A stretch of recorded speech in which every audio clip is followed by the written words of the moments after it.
Procesos físicos químicos en el intercambio gaseoso.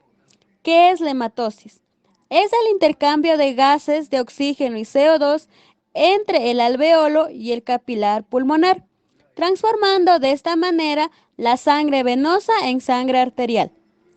El factor principal para esa transformación es la diferencia de presión, en donde tenemos la presión del oxígeno en el alveolo es de 100 milímetros de mercurio, mientras que en la sangre alveolar es de 47 milímetros de mercurio.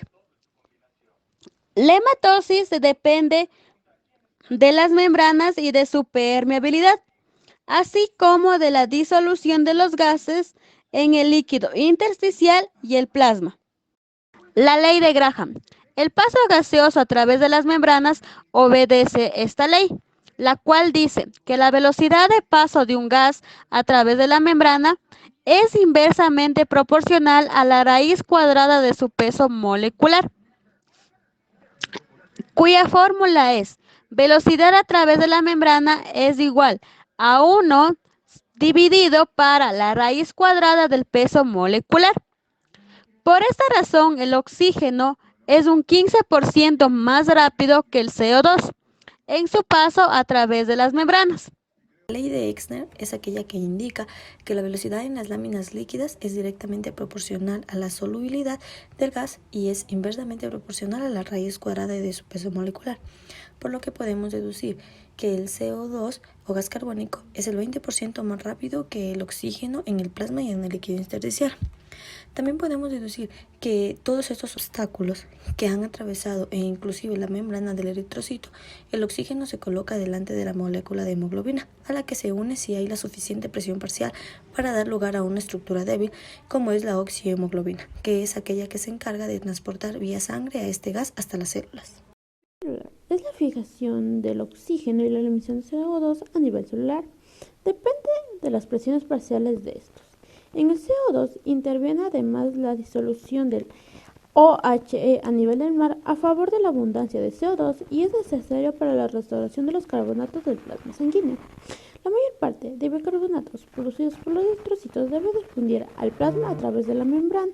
Esta membrana es permeable para los aniones y poco permeable para los cationes. Con los iones de calor son más abundantes en el plasma, es decir, en el exterior de la célula. Difunden al interior del estado, dando lugar a un intercambio de cloruro de bicarbonato. Cada ion ingresa a la célula y es reemplazado por un ion COH3 que sale de las reacciones que ocurren en los cationes pulmonares, donde la sangre pierde CO2 y gana oxígeno. Transporte del oxígeno. El oxígeno como parte de la oxihemoglobina se transporta en forma química. El enlace entre el oxígeno y el átomo de hierro de la hemoglobina es de baja energía y desaparece apenas cambian las condiciones de presión, temperatura y pH. La formación de moléculas de oxihemoglobina va a ser directamente proporcional a la presión parcial del oxígeno, al potencial de hidrógeno e inversamente proporcional a la temperatura.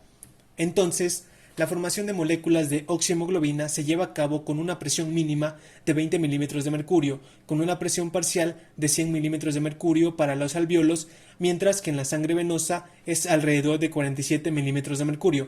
Además, la temperatura en el interior del espacio alveolar es ligeramente menor que en los tejidos, por lo cual hay mayor formación de moléculas de oxihemoglobina en los alvéolos pulmonares.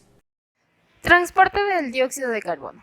El CO2 es transportado en la sangre de tres maneras: disuelto en el plasma, en forma de bicarbonato y combinado con proteínas como compuestos carbonílicos. El CO2 disuelto, al igual que el oxígeno, obedece la ley de Henry, pero el dióxido de carbono es unas 20 veces más soluble que el oxígeno. Como resultado, el dióxido de carbono disuelto ejerce un papel significativo en el transporte de este gas, ya que cerca del 10% del CO2 que pasa al pulmón desde la sangre se halla en su forma disuelta. Así terminamos con nuestra exposición. Muchas gracias por su atención.